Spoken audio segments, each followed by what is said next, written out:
Hello dear students, welcome in this YouTube channel. In this video we'll solve one complete sample paper of class 9 mathematics और ये paper CBSE के latest pattern 2020-21 के accordingly है. So first of all general instructions क्या है. Total marks 80 है, time 3 hours and the instructions are full paper जो आपका दो पार्ट्स में डिवाइड है, part A and part B. So part A में क्या है, there are two sections, section 1 and section 2. Section 1 जो है उसमें 16 क्वेश्चंस हैं. क्वेश्चन नंबर 1 से लेके क्वेश्चन नंबर 16 तक ऑब्जेक्टिव टाइप क्वेश्चंस होंगे, मींस मल्टीपल चॉइस क्वेश्चंस नहीं होंगे और ये क्वेश्चंस 1 मार्क के होंगे सारे, ठीक है. और इन 16 क्वेश्चंस में आपको 6 क्वेश्चंस में चॉइसेस भी मिलेंगी, इंटरनल चॉइसेस होंगी, इधर यू डू दिस पार्ट और दिस. ओके, तो 6 क्वेश्चंस में चॉइसेस भी मिलने वाली हैं आपको. तो ये 16 मार्क्स का हो गया टोटल. एंड सेक्शन बी में क्या है, 17 नंबर क्वेश्चन है, 18, 19, 20. These are case study based questions. So हर केस स्टडी में आपको 5 सब पार्ट्स होंगे, उनमें से 4 करने हैं आपने, ठीक है. तो ये 16 मार्क्स का ये हो गया. तो ये सेक्शन पार्ट ए बन गया टोटल 32 मार्क्स का. पार्ट बी में क्या है आपका, क्वेश्चन नंबर 21 से लेकर क्वेश्चन नंबर 26 तक 6 क्वेश्चंस होंगे 2 मार्क्स के, ये 12 मार्क्स के बन गए. तो इनमें 2 क्वेश्चंस पे आपको चॉइसेस मिलेंगी, ठीक है. देन क्वेश्चन नंबर 27 से क्वेश्चन नंबर 33 तक आपके 3 मार्क्स के क्वेश्चंस हैं. ये 7 क्वेश्चंस हैं टोटल, तो 21 मार्क्स के हो गए और इसमें भी 2 क्वेश्चंस पे आपको चॉइसेस मिलेंगी, ठीक है. क्वेश्चन नंबर 36 से लेके 34, 35 and 36, these 3 questions are of 5 marks each, so 15 marks का तो ये हो गया आपका. तो इसमें एक क्वेश्चन में आपको इंटरनल चॉइस मिलेगी, ठीक है. सो टोटल पार्ट बी की बात करें तो 48 मार्क्स का बन गया and 32 is of part A, so total marks are 80. So this is instructions. So let's start the first question of this sample paper. हाँ जी, part A, the exponent form of cube root 7 है ना. Exponent form होती है power वाली form, ठीक है. This is radical form है ना. हमें एक्सपोनेंट पावर कैसे लिखनी है, देखो 7 पावर. अब आपको पता है क्यूब रूट का मतलब क्या होता है, पावर 1/3. तो ये होगी इसकी एक्सपोनेंट फॉर्म. और अगर स्क्वायर रूट होता तो 7 पावर 1/2 होता है ना. और इसको क्या बोलते हैं, अगर ऐसा होता तो ये होता 4th रूट ऑफ 7 है ना. इसको क्या बोलते हैं, 5th रूट ऑफ 7 है ना. तो इसका मतलब है 7 पावर 1/4, इसका मतलब 7 पावर 1/5, ठीक है. तो फिलहाल यहां तो हमें क्यूब रूट पूछा है, तो इसका आंसर है 7 power 1/3. The next question is, if m and n are 2 natural numbers and m power n is 32, तो फाइंड n पावर mn, ठीक है. बहुत अच्छा ऑप्शन है, बहुत अच्छा क्वेश्चन है ये. m power n is 32, so you all know that 2 power 5 is 32 है ना, सबको पता है ना. तो यहां पे m कितना आया 2 और n कितना है 5, भर दो यहां पे जो पूछा है.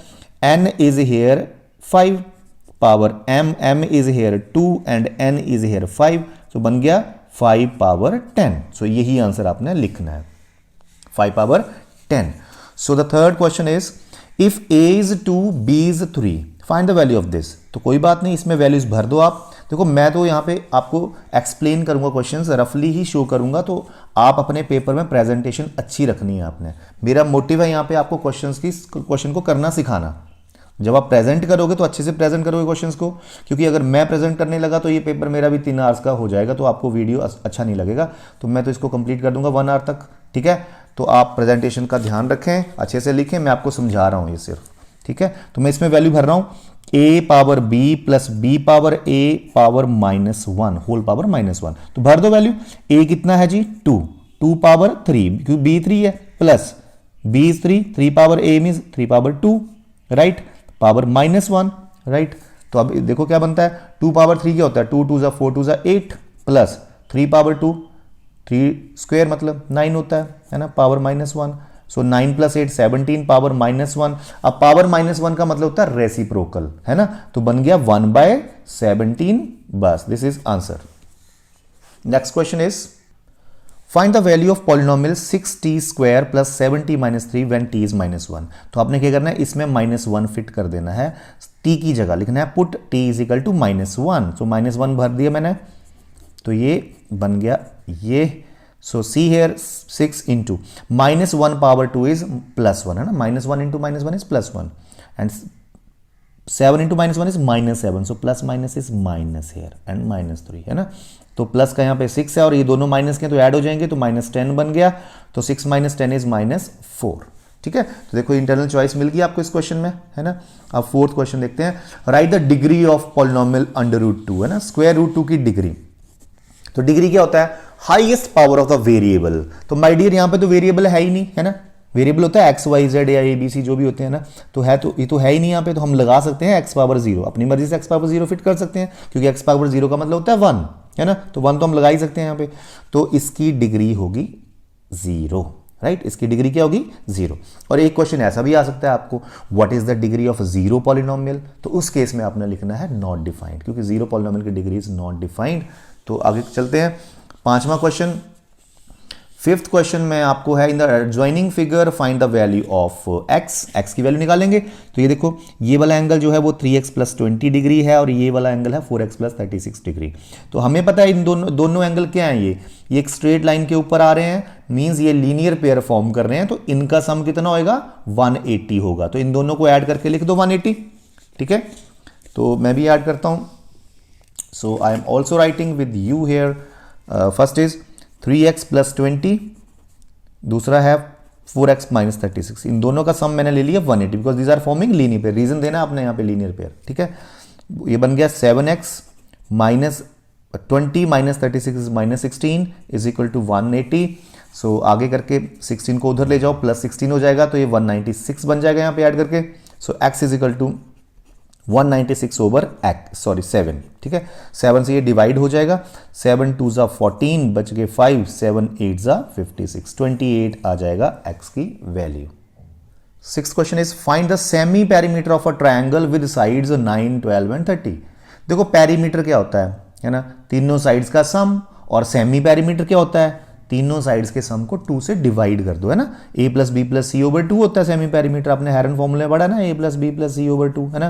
तीनों साइड्स के सम को 2 से डिवाइड कर दो। सो 9 + 12 21, 21 + 30 कितना होता है 51, 51/2, राइट। तो कितना हो जाएगा 25.5। आई hope you understood this. In the given figure, AD is median, then find BCA angle. BCA, this angle you have to find out. AD is median. देखो median ये है, median क्या होता है, median is a line segment joining the vertex to the midpoint of opposite side. Means अगर आप इस vertex को BC के midpoint से join कर दे तो वो median मिलती है ना, तो it means BD और CD बराबर होंगे। Okay fine. सो और इसमें ये दोनों साइडें बराबर भी दी हैं ना, ये दोनों साइडें बराबर दी हैं, तो आपको पता है अगर दोनों साइड्स बराबर हो तो उनके सामने के एंगल भी बराबर होते हैं, means angles opposite to equal sides are equal. तो ये 35 का, ये भी 35 का बन जाएगा। आपको BCA एंगल निकालना, और ये 35 हो गया, देखो ओरली हो गया ना, 35 आ जाएगा, क्योंकि साइड्स इक्वल हैं तो एंगल्स भी इक्वल होंगे, तो मीडियन का तो कोई यूज ही नहीं हुआ इसमें, it is just to make you confuse. So no problem, we are so smart. Next question is, in the given figure PLO जो ट्रायंगल है, PLO this triangle is congruent to this triangle PMO, है ना। ये दोनों triangles congruent है आपस में। Congruent क्या होते हैं, जो बिल्कुल सेम शेप और सेम साइज के होते हैं वो कॉन्ग्रुएंट होते हैं, डिट्टो कॉपीज, है ना। तो लेंथ ऑफ PM निकालना है आपको, देखो PM की लेंथ निकालनी है, राइट। तो दोनों कॉन्ग्रुएंट है ना, ये देखो, ये 90 है, ये 3 है, ये 5 है ना। ये हाइपोटेन्यूज हुआ ना इस राइट एंगल ट्रायंगल का, तो हाइपोटेन्यूज 5 हो और बेस 3 हो, तो ये परपेंडिकुलर कितना आएगा पाइथागोरस थ्योरम लगा के, है ना। लगा सकते हो ना Pythagoras theorem, using Pythagoras theorem in triangle LOP क्या होएगा, 3 square means base square plus LP is perpendicular square is equal to hypotenuse square, Pythagoras theorem है ये। So 9 + P LP square is equal to 25। So LP square is 16 minus करके, और LP 4 आ जाएगा जी। LP कितना आ गया 4। तो अगर LP 4 है तो PM भी 4 होगा CPCT से, because triangles are congruent, their corresponding parts will also be equal. So LP और PM तो आपस में बराबर होंगे, तो अगर LP 4 है तो PM भी 4 होगा। Next question, the area of triangle is 48 centimetre square, it's base is 12, find altitude, है ना। इस केस में आपको पता होना चाहिए कि एरिया ऑफ ट्रायंगल का फॉर्मूला क्या होता है। Okay, so we know area of triangle is half into base into altitude, है ना। altitude means height.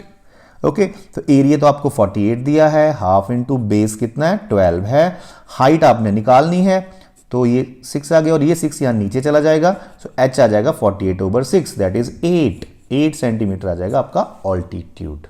Ninth question है, in the given figure the congruency rule used in providing ACB congruent to ADB। देखते हैं ACB congruent to ADB, ये दोनों congruent हैं जी, है ना। तो आपको बोल रहा है कि कौन सा रूल अप्लाई है यहाँ पे, है ना। देखो ये साइड इसके बराबर दी है ना, डबल कट लगा हुआ ना, ये एंगल इसके बराबर दिया हुआ है, एंगल शो करा है इसने, और ये साइड कॉमन है ना। तो कौन सा रूल लगा, side angle side, so SAS लग गया जी इसमें। नेक्स्ट क्वेश्चन देखो, there are 5 red and 3 black balls in a bag. 5 हैं रेड बॉल और 3 हैं black balls. Find the probability drawing a black ball. Black ball की प्रोबेबिलिटी क्या होगी, तो how many black balls are there, 5, तो number of favourable outcomes 5 होगी, और टोटल आउटकम्स कितनी है, सॉरी 3 ब्लैक हैं, ये 3 है सॉरी यहाँ पे, तो how many black are there, 3, और टोटल कितनी है 8, सो 3/8 प्रोबेबिलिटी होगी इसकी। So next question is the 2 angles measuring this and this are supplementary to each other, find the value of A। So do you know what are supplementary angle, ऐसे 2 angle जिनका सम 180 हो, 180 degree हो, उनको supplementary angle बोलते हैं। तो हम ये कंडीशन अप्लाई कर देंगे यहां पे, इन दोनों का सम 180 डिग्री शो कर देंगे और A आ जाएगा। देखो पहला एंगल क्या है 30 माइनस A, दूसरा कितना है 125 प्लस 2A, इन दोनों का सम बन गया 180, बिकॉज सप्लीमेंट्री एंगल्स वो होते हैं जिनका सम 180 हो, तो यहां से A आ जाएगा, है ना। देखो minus A plus 2A simple A, है ना, और 125 प्लस 30 155, तो वो उस साइड जाके बन जाएगा 180 माइनस 155, सो A कितना आ गया, माइनस करोगे 25 डिग्री आ जाएगा, और 25 you say A। I hope you understood this. One thing I want to tell you that इस पेपर की जो PDF होगी, इसका लिंक मैं डिस्क्रिप्शन में दे दूंगा, तो आप वहां से ये डाउनलोड भी कर सकते हो, ठीक है। Next is what is the measure of an angle whose measure is 32 less than its supplement. बोलते हैं ऐसा एंगल बताओ जिसका मेजर जो है वो उसके सप्लीमेंट से 32 कम हो, ठीक है। ऐसा एंगल बताओ जिसका मेजर जो है वो उसके सप्लीमेंट से 32 कम हो। तो इसको हम क्या करेंगे, हम उस एंगल को x मान लेंगे, ठीक है। Let that angle be x, okay. तो उसका सप्लीमेंट क्या बन जाएगा, नेचुरली 180 माइनस एक्स, बिकॉज दोनों का सम 180 होना चाहिए, ओके। अब जो x जो है दैट इज अपने सप्लीमेंट से, ये है सप्लीमेंट, इससे 32 कम है, तो माइनस 32 कर दो। x is equal to supplement minus 32, तो यहां से x आ जाएगा आपका, x को इधर ले जाओ, बन गया x प्लस x 2x बन जाएगा, और इन दोनों को जब आप माइनस करोगे तो 148 आएगा आई सपोज, ठीक है। सो x will be here, divide करोगे 74 आ जाएगा, तो x है 74, ठीक है। और आप चेक भी कर सकते हो, है ना, 74 का सप्लीमेंट क्या होएगा, 180 से 74 माइनस कर दो, 106 हो गया। और आप चेक कर सकते हो क्या 74 106 से 32 कम है, बिल्कुल 32 कम है, तो आप चेक भी कर सकते हो। So next question is 12th question, in the figure L1 parallel to L2, ये दोनों पैरेलल लाइंस हैं, what is value of x, x की वैल्यू निकालनी है, ठीक है। सो देखिए आप कैसे x की वैल्यू निकाल सकते हो, ये दोनों लाइनें पैरेलल हैं। So I have drawn here, see this is 37, तो बेटा ये एंगल भी 37 ही होगा ना, this is also 37 because these are corresponding angles are equal always, तो ये भी 37 हो गया, और ये 58 है तो ये भी 58 होगा because vertically opposite angles are equal. अब देखो ये तीनों ही एंगल एक स्ट्रेट लाइन पे आ रहे हैं, तो sum of angles on a straight line is always 180 degree ना, तो इन तीनों का सम 180 हो जाएगा। 37 plus 58 plus x should be 180, है ना, तो x विल बी 180 माइनस इन दोनों का सम कर दो, 95 आ जाएगा, ठीक है। तो x इज इक्वल टू कितना आ गया, 180 में से 95 आप माइनस कर सकते हो, सो 85 डिग्री आ चुका है आई सपोज, है ना, 85 डिग्री आ गया। Next is angles of a triangle are in the ratio 2:4:3, find the smallest angle of the triangle, है ना। तो जब भी एंगल रेशियो में दिए हों तो हम उनको एज्यूम कर लेते हैं, angles are, let angles be 2x 4x and 3x, है ना, इसको 2x बोल दिया, इसको 4x बोल दिया, इसको 3x बोल दिया। अब है ये ट्रायंगल के एंगल, तो इन सबका सम होगा 180, राइट। तो बन गया 6 and 3, 9x is equal to 180 and x is equal to, अगर डिवाइड करोगे 9 से तो 20 आ जाएगा, है ना। तो बोलता है स्मॉलेस्ट एंगल क्या है, तो देखो 2x will be smallest here, है ना, तो 2x क्या होगा 2 into 20, 40 डिग्री आ जाएगा स्मॉलेस्ट एंगल, क्योंकि 2x इज द स्मॉलेस्ट, तो x को 20 भर दो तो 40 बन जाएगा। Next is in a parallelogram ABCD measure of angle A is this, measure of angle C is this, find the value of X। Okay, तो इसके लिए आपको एक फिगर ड्रॉ करना पड़ेगा। देखिए मैं आपको फिर रिमाइंड करवा दूं कि मैं तो ये क्वेश्चंस आपको सिर्फ एक्सप्लेन कर रहा हूं, बाकी पेपर में आपने अच्छे से प्रेजेंट करने हैं, वो तभी मार्क्स मिलेंगे। ऐसे रफली नहीं सॉल्व करने हैं, जैसे मैं आपको तो सिर्फ गाइड कर रहा हूं कि ऐसे करने हैं, ठीक है। तो आप तो अच्छे से प्रेजेंट करना वहां पे। तो ABCD एक पैरेललोग्राम है, एंगल A जो है वो 5x - 20 है, एंगल C जो है वो 3x + 40 है, ठीक है। तो हमें पता है पैरेललोग्राम के ऑपोजिट एंगल्स क्या होते हैं, आपस में बराबर होते हैं, ठीक है, याद रखना। Opposite angles of parallelogram are equal, so इन दोनों को इक्वल कर दो, x अपने आप आ जाएगा। ये देखो 5x - 20 is equal to 3x + 40, right. तो 3x को इधर ले जाओ तो 5x - 3x बन जाएंगे, और 40 और ये +20 60 बन जाएगा, तो 2x is equal to 60, so x 30 degree आ जाएगा। ओके, नाउ द और option is if the degree measures of the angle of a quadrilateral are 4x 7x 9x 10x, what are the measure of smallest angle and largest angle. तो इसमें हम भी angle sum property लगाएंगे। हमें पता है quadrilateral के सारे एंगल्स का, चारों एंगल्स का सम कितना होता है, 360 डिग्री। तो लगा दो property, 7 + 4 11 + 9 20 + 10 30, so 30x is equal to 360, so x बन गया आपका 12, ठीक है। अब बोलते हैं कि स्मॉलेस्ट एंगल बताओ, तो स्मॉलेस्ट तो ये है, लार्जेस्ट बताओ, लार्जेस्ट ये है, तो 12 भर दो यहाँ पे, 12 4 = 48 आपका स्मॉलेस्ट डिग्री बन जाएगा, एंड 12 10 = 120 आपका लार्जेस्ट एंगल बन जाएगा, ठीक है। Next is sum of either pair of opposite angles of a cyclic quadrilateral is, do you know this is cyclic quadrilateral। cyclic quadrilateral क्या होती है, a quadrilateral in which all the 4 vertices lie on a circle, है ना, is called cyclic। इसकी एक ही property है, बड़ी गजब की प्रॉपर्टी है कि इसके अपोजिट एंगल्स का सम जो है वो 180 डिग्री होता है। तो A + C भी 180 होगा, और एंगल B + एंगल D भी 180 डिग्री होगा। तो sum of either pair of opposite angles of a cyclic quadrilateral is 180 degree, ठीक है। The next question is the radius of a circle is 5 centimetre. तो चलिए पहले ड्रॉ कर ही लेते हैं, बिकॉज जब भी क्वेश्चन आया आपको तो फिगर ड्रॉ कर लिया करो जिस क्वेश्चन में फिगर रिक्वायर्ड है। तो एक सर्कल बोलता है रेडियस है उसकी 5 सेंटीमीटर, चलो मैंने ये ले लिया जी, रेडियस इसकी 5 सेंटीमीटर ले ली, and the distance of the chord from the centre of the circle is 4 centimetre. एक ऐसी कॉर्ड है, मान लो ये वो कॉर्ड है, कॉर्ड AB मान लो और सेंटर C मान लेते हैं। तो ये कॉर्ड जो है अगर मैं यहाँ से परपेंडिकुलर ड्रॉप करूं तो इसकी डिस्टेंस जो सेंटर से वो 4 सेंटीमीटर है, ठीक है, ये 4 है, और रेडियस इसकी 5 है। अगर मैं CA को ज्वाइन कर दूं तो ये 5 सेंटीमीटर है, ठीक है। तो क्वेश्चन है the length of the chord बताओ, इस कॉर्ड की लेंथ बतानी है, ठीक है। तो देखो जब मैंने परपेंडिकुलर ड्रॉप करा ना, आपको पता है perpendicular from the centre bisect the chord, है ना। तो it means this portion is equal to this portion, means AP is equal to PB होगा। तो हम क्या करेंगे, in triangle APB Pythagoras theorem लगाएंगे और AP निकाल लेंगे, है ना। अगर ये 5 हो ये 4 हो तो ये कितना आना पाइथागोरस से, ओरली आपको पता होता है बच्चों को 3 आता है वो, है ना, निकाल लेना पाइथागोरस थ्योरम से, ये 3 आ जाएगा। अब 3 का डबल कर दो, क्योंकि perpendicular from the centre bisect the chord, AP 3 है तो PB भी 3 होगा, तो टोटल बन गया 6 सेंटीमीटर, ठीक है। तो next question and last question of this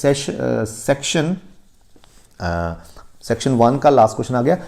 in figure OAB जो एंगल है 40 डिग्री है। देखो बच्चों ये 40 डिग्री दिया गया है, आपको ACB निकालना है, ACB ये एंगल निकालना है आपको, ठीक है। तो एक काम करो, मैं ओरली बताऊंगा आपको, ये 40 है ना, तो ये भी 40 होगा। क्यों 40 होगा, because these are radii, AO and OB are radii, है ना, बराबर होंगी, तो इनके सामने के एंगल भी बराबर होंगे ना, तो ये एंगल और ये, तो ये भी 40 बन गया। अब इस ट्रायंगल में एंगल सम प्रॉपर्टी लगा दो, 40 40, तो ये कितना आएगा, ओरली आपको पता होगा 100 आएगा, है ना, 100 आ गया।